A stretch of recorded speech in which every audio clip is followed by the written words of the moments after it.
Most of us are never taught how healing actually works.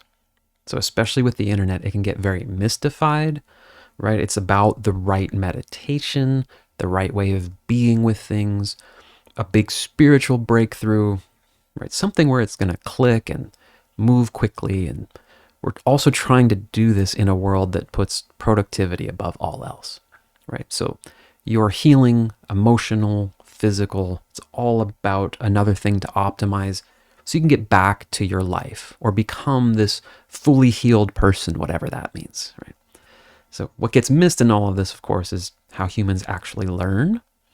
And when you start to understand that, you'll see why patience and self compassion actually matter so much in this process. Look, I've always valued efficiency. I like to learn fast. And I got really seduced for a long time, actually, by the stories of the big rapid transformations. So when I wasn't experiencing a really quick change, I'd feel like, okay, something's not working. I'm resisting too much, right? Have you told yourself that? Chasing the outlier stories instead of understanding how change actually happens and how it sustains. Because as I got to know people who've had some of the, let's call them miraculous stories, I'm not against miracles, they happen, right? But it wasn't always so simple. So if you've been impatient with yourself in this process, feeling like things aren't moving the way you should, we're going to address that a little bit here. So let's start with how learning actually works and why this will help cultivate patience and self-compassion for yourself.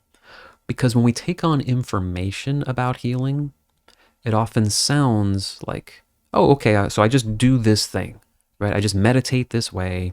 I just feel my feelings or allow or whatever it is, right? But remember, those are talking about skills. To be present with a feeling, to learn to soften your resistance to what you're experiencing, especially depending on like your trauma, what your background is. These are skills with nuances to them. And we learn through repetition and consistency. We also need an environment or like the way we're taking on the information to be like gentle and appropriate enough for us to actually absorb that information. So let's make this practical, right? Imagine a young student going in for piano lessons. Maybe this was you once. Hopefully, first of all, the tone of the teacher is going to be like age appropriate. And if it's like incredibly strict and disciplined and you need to do this right, that already doesn't set the best foundation, which some of us get healing information in this very dogmatic, like you need to do this right kind of way. Now, ideally, the child's going to be given some fingerings, some simple scales perhaps, that they can actually do at their level.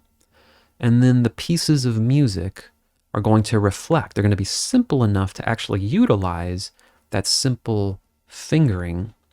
And from that, we can progress. And of course, there's some satisfaction of I'm actually hearing some music that can allow some flow, some continuation of the lesson, because I see how the scale led to that piece and how this piece can lead to maybe a pop song I like, right? Now, imagine that same student going into a piano lesson, really young, and given these sort of abstract promises, right? Like, well, music is really about feeling and letting the music flow through you. So you really need to just do that. And then the music plays itself.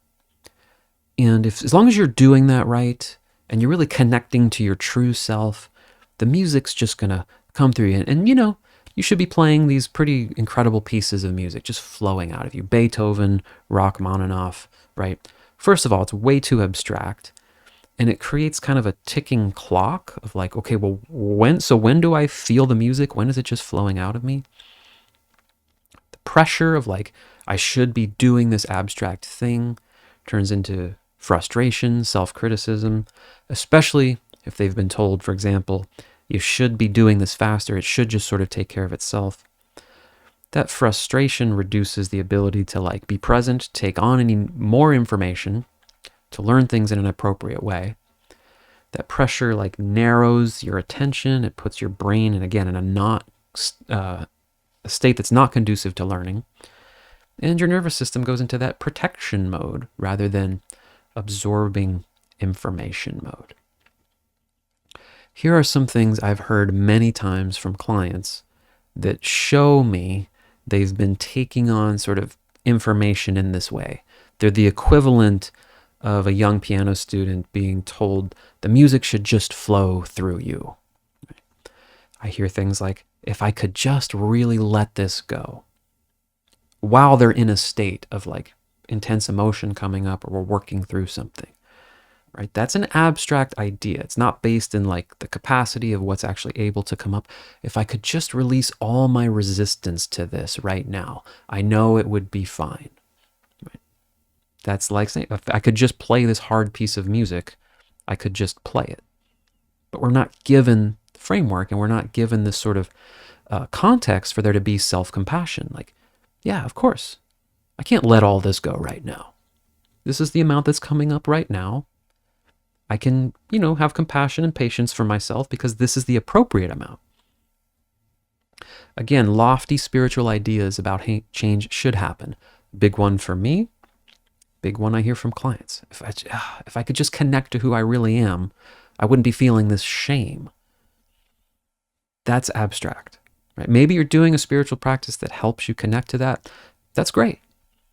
But for this kind of actual work, working with the shame, I'm looking for this kind of awakening to happen and just process all of it. That's not even how that works. And good spiritual teachers will tell you as much. So let's talk a little bit about capacity, because again, this is what we're alluding to here.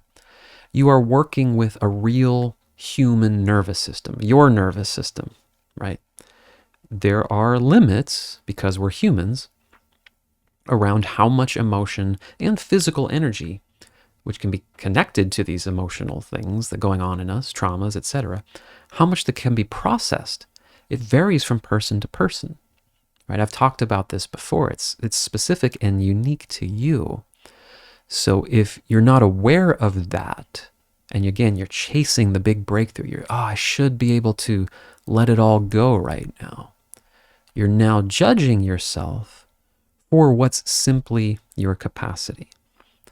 And again, you're less likely to judge yourself for not being able to bench press 500 pounds when you haven't learned a form and you haven't progressed from like 10 to 20 to 30 to 40 to 50.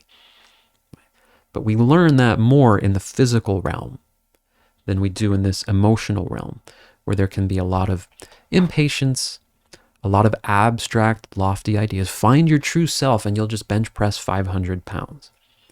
It's not how capacity works. Pushing yourself leads to like tightening.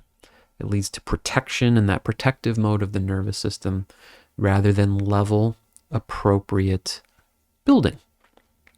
So just, again, use whatever metaphors help you to tune into this like, wait, am I yelling at the kid for not being able to bench press 500 pounds today?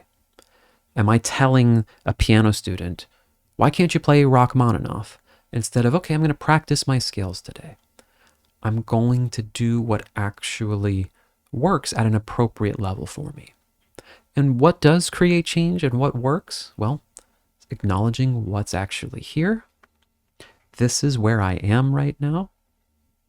This is what's coming up that I actually can work with, which might, at your current state, be, okay, I'm just aware of this feeling.